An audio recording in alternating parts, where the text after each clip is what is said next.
Usually when we talk about like evaluating a system or even making a medical diagnosis, there's this expectation of pure binary precision. Right, like a clear yes or no. Exactly. You break your arm, the x-ray shows a jagged white line, and the doctor just points and says, there it is, broken. Yeah, and it's deeply comforting to have that level of visibility. I mean, the problem is isolated, it's categorized, and you know exactly what needs fixing. But then you step into the world of artificial intelligence, specifically training AI to execute complex multi-step actions in the real world, and suddenly that clean diagnostic x-ray machine is just, well, shattered. Oh, completely. The landscape we are looking at is the absolute definition of diagnostic muddy waters. And today, we are wading directly into that mud to figure out exactly how the tech industry is taking large language models from being mere conversationalists. Right, like chatbots that just output text. Yeah, taking them from that to becoming highly capable general-purpose agents that can actually do things. Moving from an AI that just talks about your problem to an AI that logs into a system, pulls the levers, and actually solves it for you. Exactly. And to guide us through this, we're diving into a fascinating new research paper. It's dated April 21st, 2026. From Redmond University of China and ByteDance Seed, right? That's the one. It is titled Agent World, Scaling Real-World Environment Synthesis for Evolving General Agent Intelligence. It's quite a mouthful, but a really, really important paper. It is. Okay, let's unpack this because the core problem this paper tackles is a massive bottleneck in the industry, which is called stateful environment interaction. Stateful, yeah. That's the key word. Think about what happens when you want an AI to book a flight for you. You can't just write a nice paragraph about flying. Right. It actually has to use tools. It has to check a database for seat inventory, execute the booking, and then, crucially, update your personal calendar. The state of the world has changed. Yeah, the seat is literally gone from the airline's inventory, and your calendar block is filled. And statefulness is the great filter for current AI models. Navigating a changing state is insanely hard to train for. It really is. Until now, researchers basically had two flawed options. They could manually code these training environments by hand, which is Incredibly expensive. incredibly expensive, yeah, and slow. You simply cannot manually script every possible real-world software scenario a human worker encounters. Or, I guess the alternative was using simulated environments generated on the fly by other large language models. But we know how that goes. They hallucinate. Right. The simulated database just forgets what it's doing halfway through the task, or it invents a fake reservation number that doesn't actually track to anything. Which brings us to the core thesis of this paper. To achieve true human-like intelligence, an agent needs a realistic world to practice in. It requires a rigorous generation execution feedback loop. So it has to take an action. See the real consequence of that action in a grounded functional database and, learn from that feedback. Exactly. But knowing an AI needs a realistic playground is one thing. Actually doing it is a massive bottleneck. Yeah, you can't just hire 1,000 engineers to code mock databases for years. So the researchers did something incredibly meta here. They use AI to build a playground for the AI. Yes. In the paper, they call this agentic environment task discovery. Which is such a cool concept. Instead of humans painstakingly building the environments, the researchers deployed autonomous, deep research agents to just scour the web. They just set them loose. Set them loose, yeah. To mine three specific things: model context protocol servers, or MCP servers, product requirement documents, and open source tool documentation. Okay, let's break down those mechanisms, starting with MCP servers. We hear that term thrown around a lot in developer circles right now, but what does it actually mean for this training environment? Think of an MCP server as a universal translator. It is a standardized bridge that allows an AI to securely talk to external real-world tools. Like your local file system or a cloud app. Or a massive corporate database, exactly. By having the research agents mine existing MCP servers, they are essentially finding blueprints for how real-world software architectures are connected. So they find the blueprints. Right. But reading a blueprint is very different from building the house. Right. The paper mentions they also ingest product requirement documents, PRDs. How does an AI go from reading a text document about a product to actually building a functioning test environment? This is where the synthesis gets incredibly sophisticated. The AI reads the PRD to understand the core logic of the software. Let's say the document describes a retail inventory system. Okay. The autonomous agent parses that text, identifies the necessary database schema like it knows it needs columns for item ID, stock level, and price, and then autonomously writes the SQL code to construct that actual database. Oh, wow. Yeah, and once it's built, it writes a secondary script to populate that database with thousands of rows of synthetic but highly realistic dummy data. So it is essentially acting as a full-stack developer, creating the architecture from scratch. Completely from scratch. And the sheer scale of this automated web mining is staggering. I mean, they didn't just build a few test scenarios.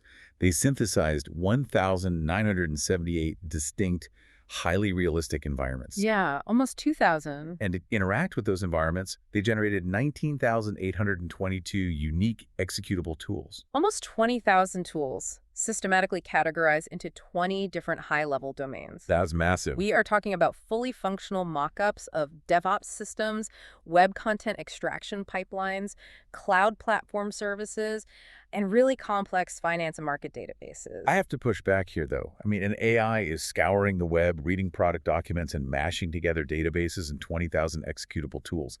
How do we know these tools aren't just broken garbage? That's the big question. It sounds a bit like, I don't know, sending a toddler into a hardware store. With a manual. Exactly. Telling them to read a manual and asking them to build a working power saw. That is a very fair concern. I mean, if the underlying simulation is broken, the agent training inside it will just learn broken behaviors. Right. But the researchers anticipated this, implementing a quality control mechanism that is just fascinating in its rigor. They use a strict cross-validation process. Okay, how does that work?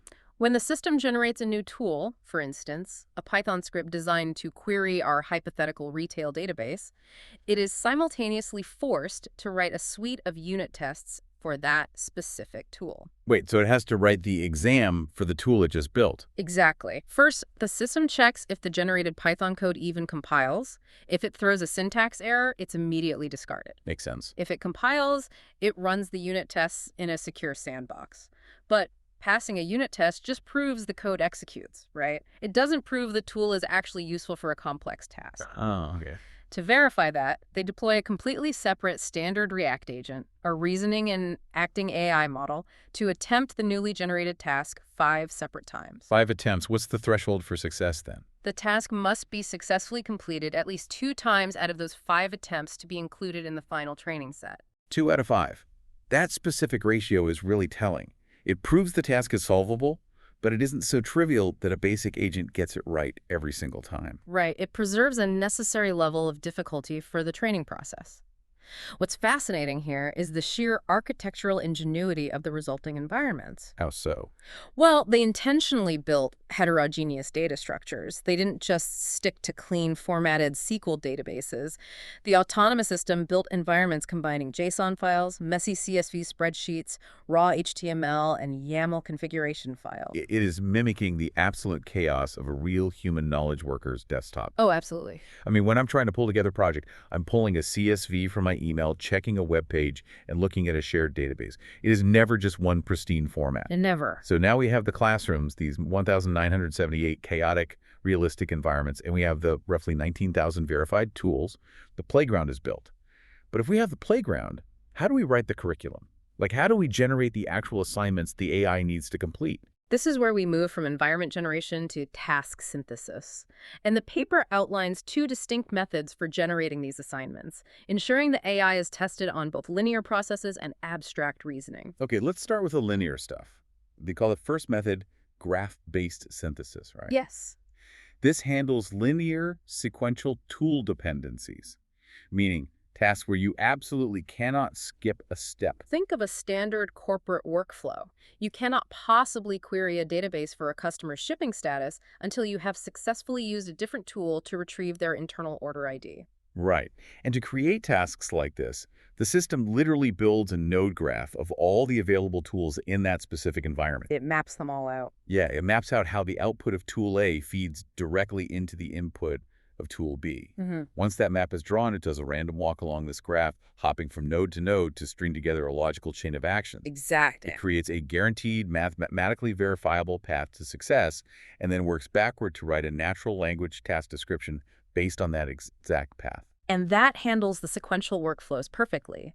But real-world problem-solving is rarely a straight line. Right. It's messy. Very messy. That requires their second method, programmatic synthesis, which handles nonlinear logic. These are tasks requiring loops, if-else conditions, or aggregating results from multiple disparate sources. Okay. For this, the system generates highly complex Python code representing an abstract query, forcing the agent to act more like a senior software engineer debugging a massive system. And when generating the prompts for these tasks, the actual instructions given to the AI, the researchers introduce a devious little trick to scale up the difficulty. Oh, this is brilliant. They intentionally rewrite the task prompts to actively hide the explicit names of the tools. Because obscuring the path forces the model to engage in zero-shot planning. Exactly. If the goal is to check an order, the prompt won't say, use the get order status tool. Yeah. It will simply say, find out where John's package is. It is like taking the labels off all the buttons in an airplane cockpit and saying, all right, land it based on your fundamental understanding of aerodynamics. That's a great way to put it. The agent is forced to look at the environment, infer which tools exist, and figure out what to do based on the overall goal. Yeah. This completely prevents the model from just memorizing tool names or specific API calls. It forces a semantic understanding of the environment. So it actually has to think. Yes. The agent has to comprehend what a tool does conceptually rather than just matching a keyword in the prompt to a keyword in the codebase. Okay, so we have the environments, we have the tools, and we have these brutally hard, verifiable tasks with hidden instructions. The curriculum is set. So how does the actual training phase happen? Well, Here's where it gets really interesting, because the training phase in this paper is called continuous self-evolving agent training. The agent enters multi-environment reinforcement learning.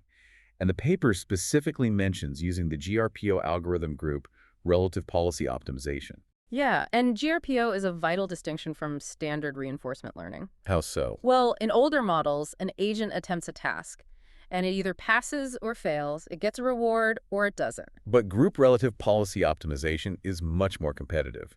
It's like having 10 students take a complex math test.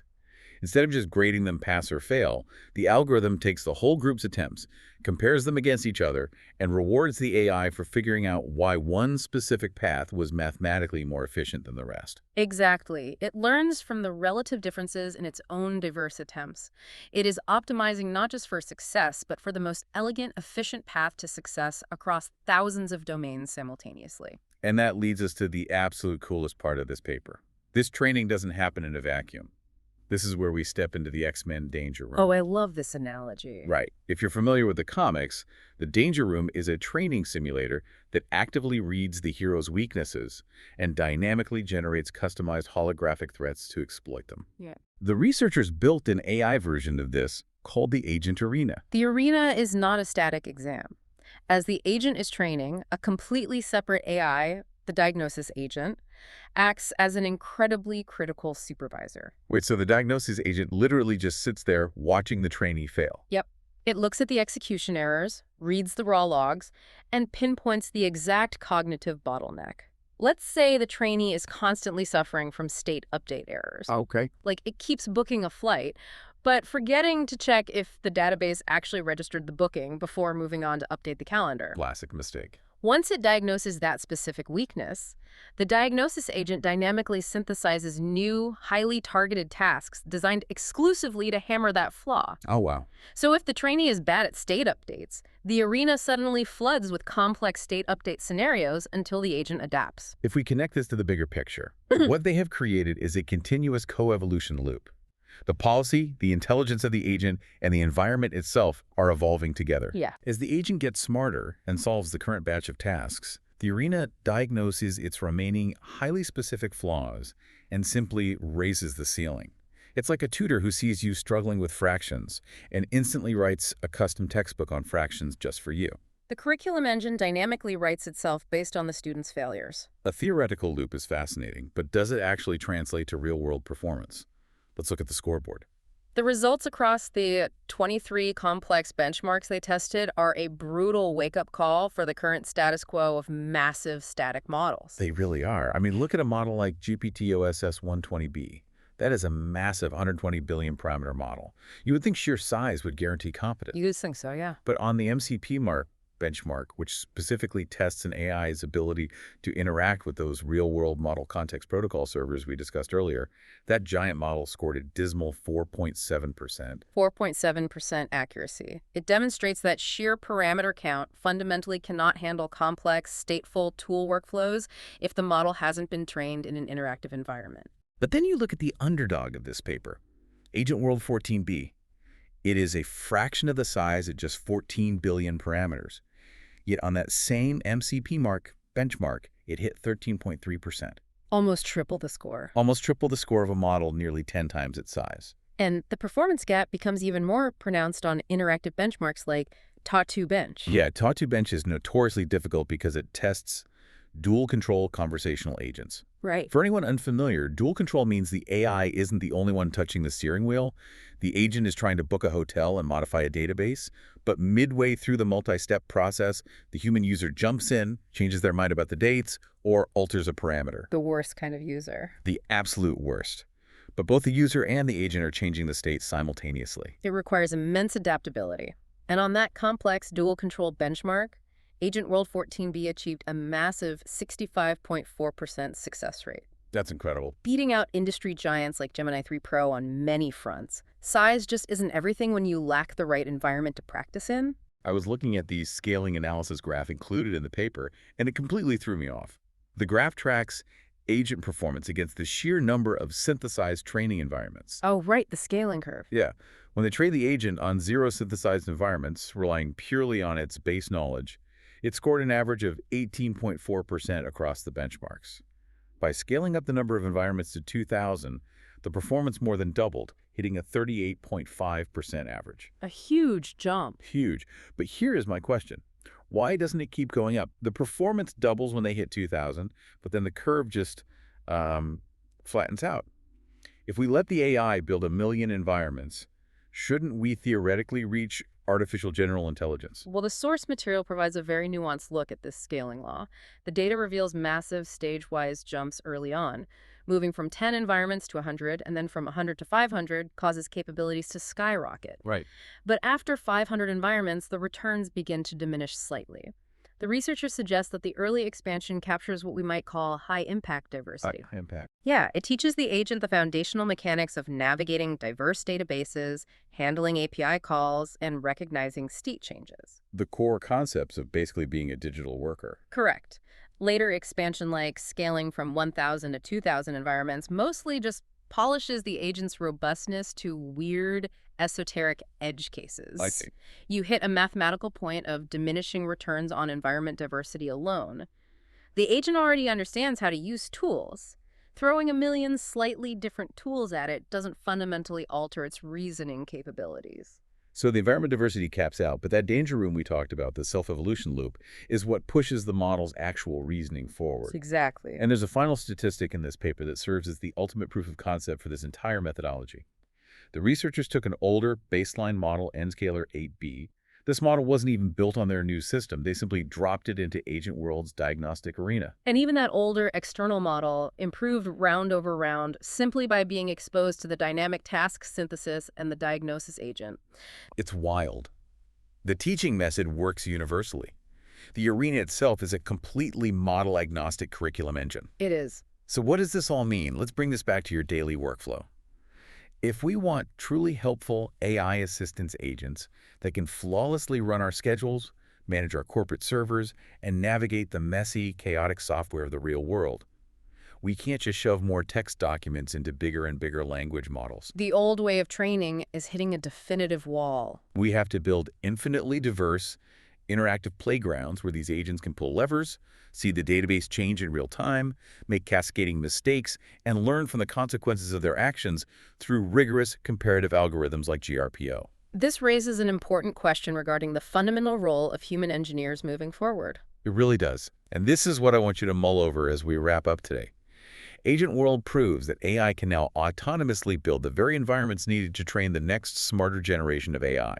It researched the APIs on its own, it built the databases, it populated the synthetic data, it wrote its own exams, and it diagnosed its own failures to generate harder exams. Without human intervention. Exactly.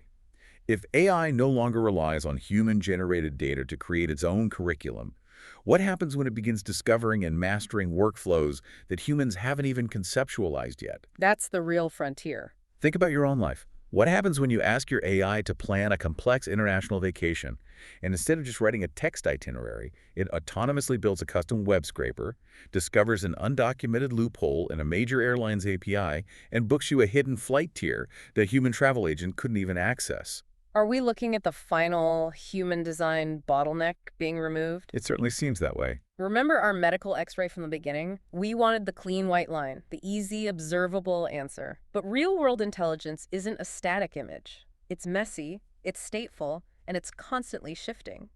And now the AI is building its own tools to navigate the mud without us ever needing to hold the flashlight. Beautifully said. Thanks for joining us on today's deep dive. Keep questioning and keep diving deep. Until next time.